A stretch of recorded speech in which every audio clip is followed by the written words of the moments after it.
MA करते ही मेरे लिए एक अच्छा रिश्ता आ गया। वालदैन की नज़र में ये रिश्ता इसलिए अच्छा था कि लड़का बिरूने मुल्क मुलाजम था। हम सफ़ेद पोश लोग थे। वालिद जो कमाते थे वो एक ही माह में खर्च हो जाता था। अम्मी नहायत सलीका से काम लेती थी, तभी गुजारा हो रहा था। अगर हमारे घर में एक पाई की बचत नहीं होती थी तो कभी हमने अपने माँ बाप को किसी से उधार लेते भी नहीं देखा था। मेरा एक ही भाई था। वालिद की ख्वाहिश थी कि वो बैरून मुल्क आला तालीम हासिल करने जाए, मगर हमारी जेब इजाजत नहीं देती थी। मेरे भाई का नाम काशिफ था। वो अभी एफएससी का तालिब इल्म था जब मेरे लिए रिश्ता आया। जो साहब मेरा रिश्ता लाए थे वो अब्बू के जानने वाले थे।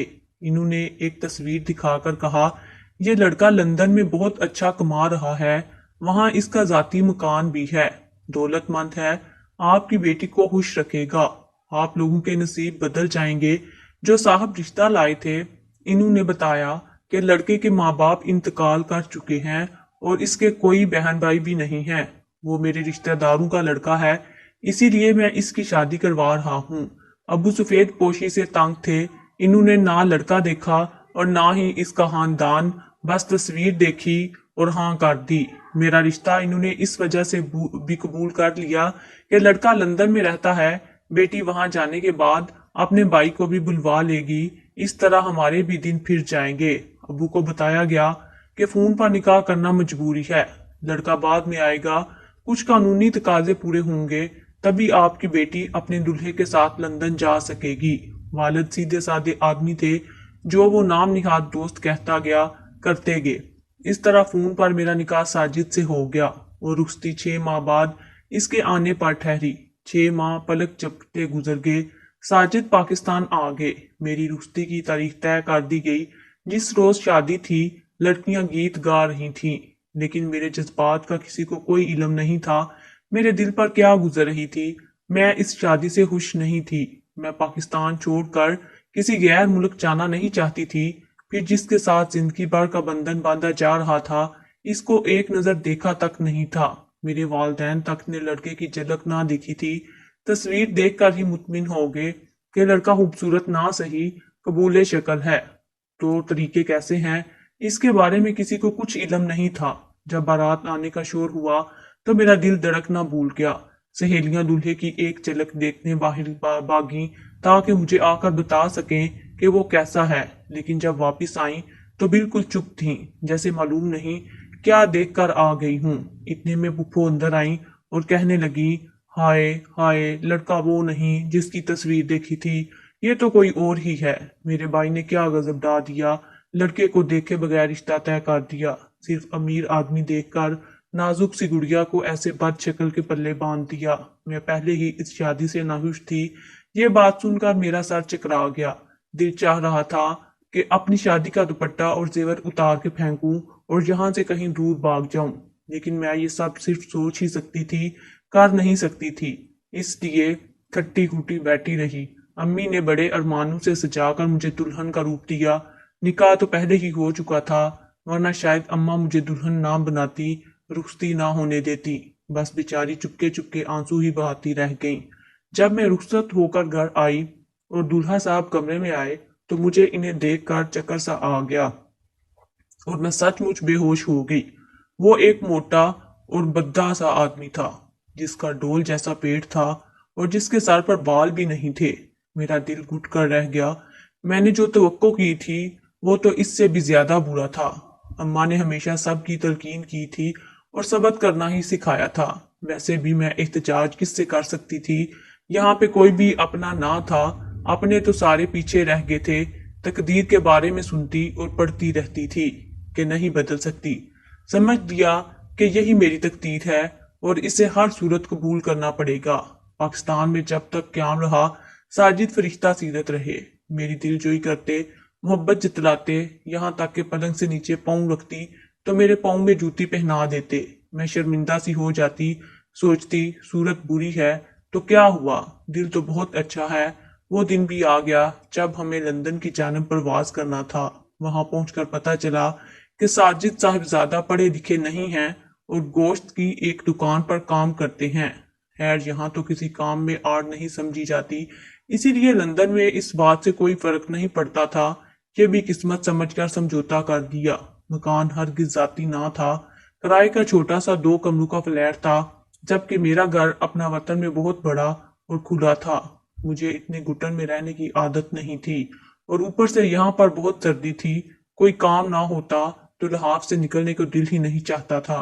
साजिद सुबह जाते तो रात को लौटते थे और मैं सारा दिन तन्हा होती, खुद को घर के कामों में मसरूफ रखती ताकि तन्हाई ना काटे और वक्त गुजर जाए। कुछ ही दिनों बाद मुझे मालूम हो गया था कि इनको शराब पीने की भी आदत है।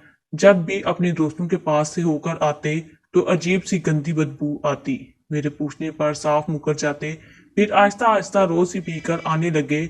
जब मैंने बहुत जोर लगाया तो मान गए, लेकिन साफ कह दिया कि मैं शराब पीना नहीं छोड़ूंगा और यहाँ कौन हमें देख रहा है, यहाँ किसी को शराब पीने पर कोई एतराज नहीं होता। मैं इनके जवाब पर सिर्फ कुड़ ही सकती थी।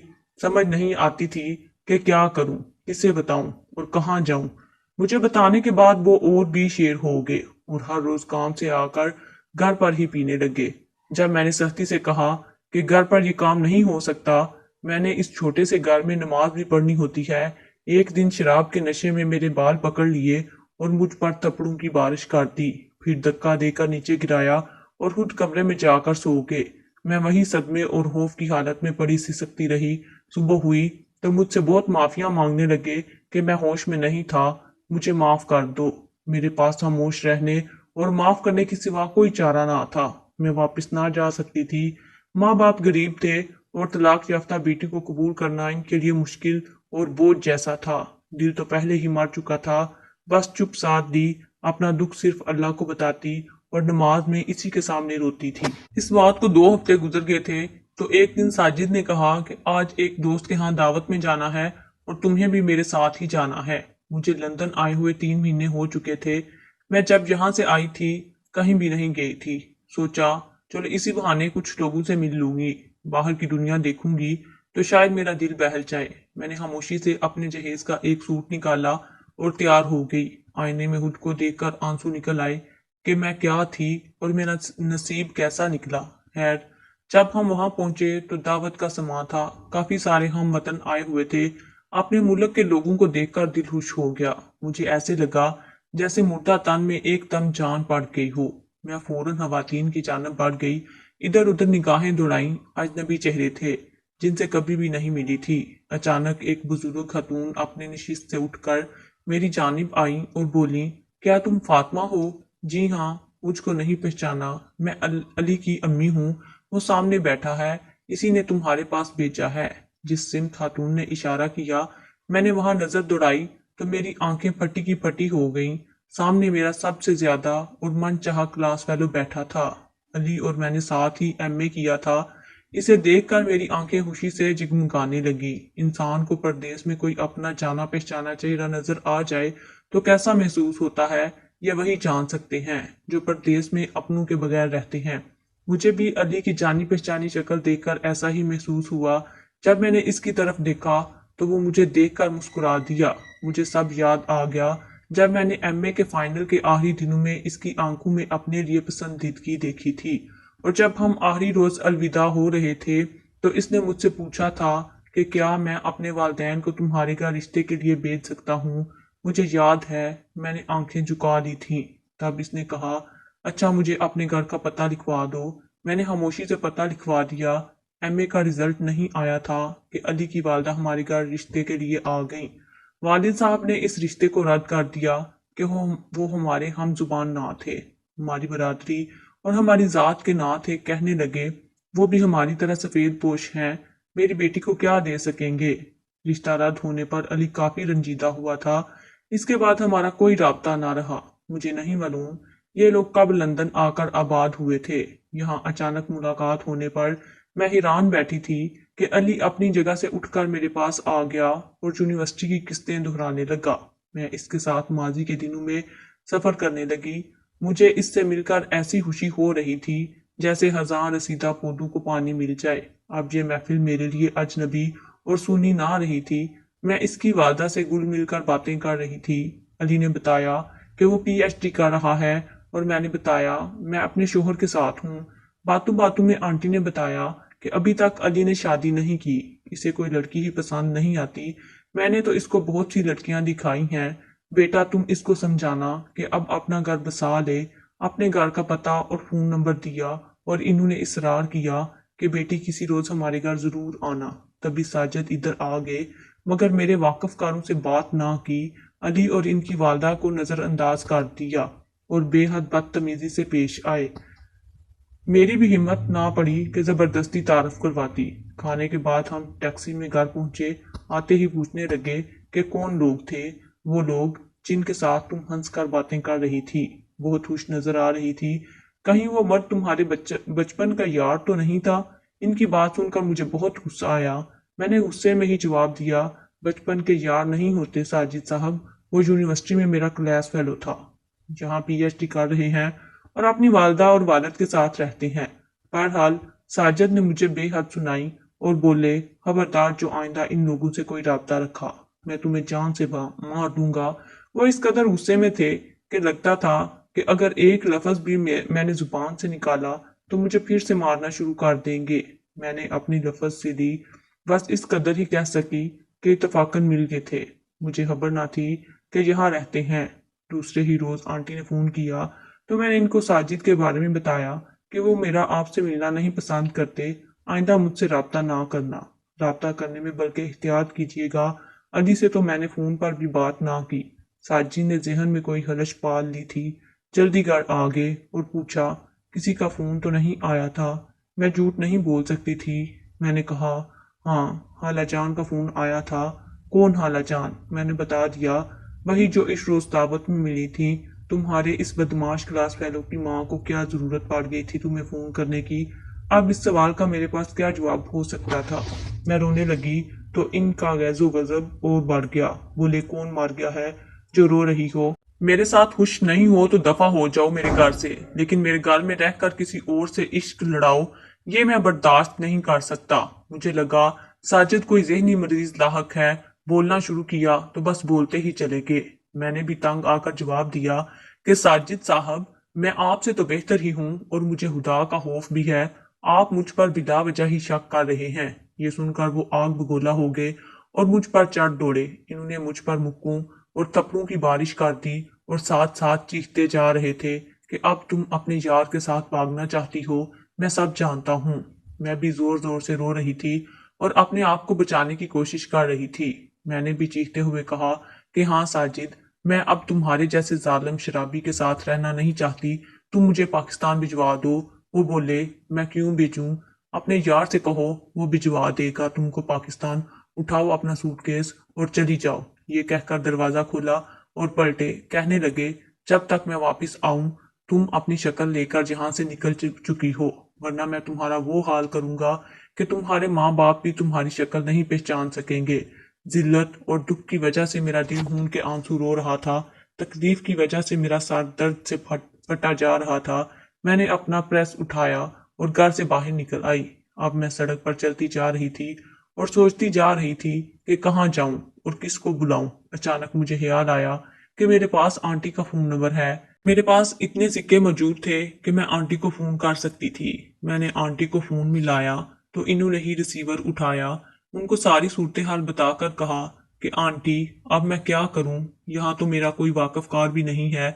میں ساتھ ساتھ رو رہی تھی۔ انہوں نے کہا کہ بیٹی تم وہیں ٹھہرو، ہم ابھی آتے ہیں۔ تھوڑی دیر بعد وہ اور علی گاڑی میں آ پہنچے اور مجھے اپنے گھر لے گئے۔ آنٹی نے مجھے کافی بنا کے دی اور تسلی بھی دیتی رہی، پھر تھوڑی دیر بعد اپنے کمرے میں لے گئی اور بولی اب بے فکر ہو کر سو جاؤ، صبح بات کریں گے۔ صبح ناشتے کے بعد آنٹی نے مجھ سے پوچھا کہ بیٹی اب بتاؤ تمہاری کیا مرضی ہے، تمہارے شوہر کو سمجھائیں، اس کی غلط فہمی کو دور کریں، یا پھر تمہارے والد کو حالات سے آگاہ کریں، جو تم کہو ہم وہی کریں گے۔ میں نے جواب دیا آنٹی نہ ابو کو فون کریں اور نہ ہی ساجد کو بلوائیں، ساجد نے اتنی سردی میں مجھے رات کو گھر سے نکال دیا، سوچیں اگر آپ نہ ہوتی تو میں کدھر جاتی۔ اب اگر آپ اس کو فون کریں گی اس کو معلوم ہو جائے گا کہ میں رات آپ کے پاس رکی ہوں، اور وہ اذیت پسند آدمی کبھی اس غلط فہمی کو اپنے دماغ سے نہیں نکالے گا۔ آپ اس کی غلط فہمی دور نہیں کر سکتی، بلکہ میری زندگی اور اجیرن ہو جائے گی۔ علی کے ابو بھی پاس ہی بیٹھے تھے۔ انہوں نے کہا کہ بیٹی پھر بھی ہمیں ایک دفعہ اس سے بات تو کرنی چاہیے۔ میں نے ان کی تسلی کے لیے ان کو ساجد کا نمبر دے دیا۔ انہوں نے اس کو فون کیا اور بتایا کہ میں ان کے ہاں موجود ہوں، تو ساجد نے انکل کو خوب برا بھلا کہا اور علی کو بھی بہت گالیاں دی اور میرے بارے میں کہا کہ اب اسے اپنے پاس ہی رکھیں۔ علی کے ابو ان سے بات کر کے بے حد مایوس ہوئے، پھر پوچھنے لگے تم کیا چاہتی ہو؟ میں نے کہا آپ مجھے ساجد سے علیحدگی دلوا دیں۔ انکل نے کہا کہ ٹھیک ہے بیٹی، جیسے تم چاہو۔ کچھ دنوں میں انکل نے وکیل کا بندوبست کیا جو میرے طلاق کے کاغذات تیار کرنے لگا۔ میں اس سارے وقت میں جب بھی روتی علی مجھے تسلی دیتا اور مجھے کہتا کہ تم پڑھی لکھی ہو، گھبراؤ نہیں، اپنے پیروں پر خود کھڑی ہو سکتی ہو، یہیں لندن میں رہو اور جاب شروع کر دو، تمہیں واپس جانے کی ضرورت نہیں اور نہ ہی اپنے ماں باپ پر بوجھ بننے کی ضرورت ہے۔ اللہ جو کرتا ہے اچھے کے لیے ہی کرتا ہے۔ علی کی باتیں میرے زخم دل پر مرہم کی طرح ثابت ہوتی ہیں۔ آنٹی اور انکل نے تمام حالات فون پر ابو کو بتا دیے۔ انہوں نے کہا کہ آپ انتظار کریں، میں آنے کی کوشش کرتا ہوں۔ ایک دوست کے توسط سے ان کو ویزا مل گیا اور ان دنوں لندن کا ویزا آسانی سے مل جاتا تھا، لیکن ان کو ٹکٹ انکل اور آنٹی نے یہاں سے بھیجی۔ بہرحال ابو آ گئے۔ علی کے والدین ان کو لینے ایئرپورٹ گئے اور پھر ابو وکیل سے بھی ملے۔ ساجد کو بھی فون کیا لیکن اس نے بات کرنا تک گوارا نہ کیا۔ تب ابو نے فیصلہ علی کے حق میں کر دیا، کیونکہ ابو کے آتے ہی انکل اور آنٹی نے میرا ہاتھ ان سے مانگ لیا تھا۔ یہ لوگ لندن میں عزت سے رہ رہے تھے، ان کا اپنا گھر تھا۔ ابو نے میرا نکاح سادگی سے علی کے ساتھ کر دیا۔ شاید علی کی لگن سچی تھی کہ کھو کر بھی مجھے پا لیا۔ میں اور علی ایک دوسرے کو پا کر بے انتہا خوش تھے۔ ابو کچھ دن ہمارے ساتھ رہے اور پھر واپس چلے گئے۔ میں سوچتی ہوں کہ ابو نے علی کو انکار کیا، ذات برادری اور سفید پوشی دیکھی، لیکن اپنی ذات اور لندن میں رہنے والوں کے ساتھ رشتہ کر کے پا دیا۔ علی نے محنت کی اور اس محنت کا اس کو پھل مل گیا۔ اس کے ساتھ اس کے ماں باپ کی دعائیں بھی تھی، تبھی اس کو اس کی محبت مل گئی اور مجھے بہت ہی مہربان جیون ساتھی مل گیا۔ کبھی بھی اپنی بیٹیوں کی شادی بن دیکھے اور چھان بین کیے بغیر کسی سے بھی نہ کریں۔ آپ کی ایک غلطی کسی کی ساری زندگی برباد کر سکتی ہے۔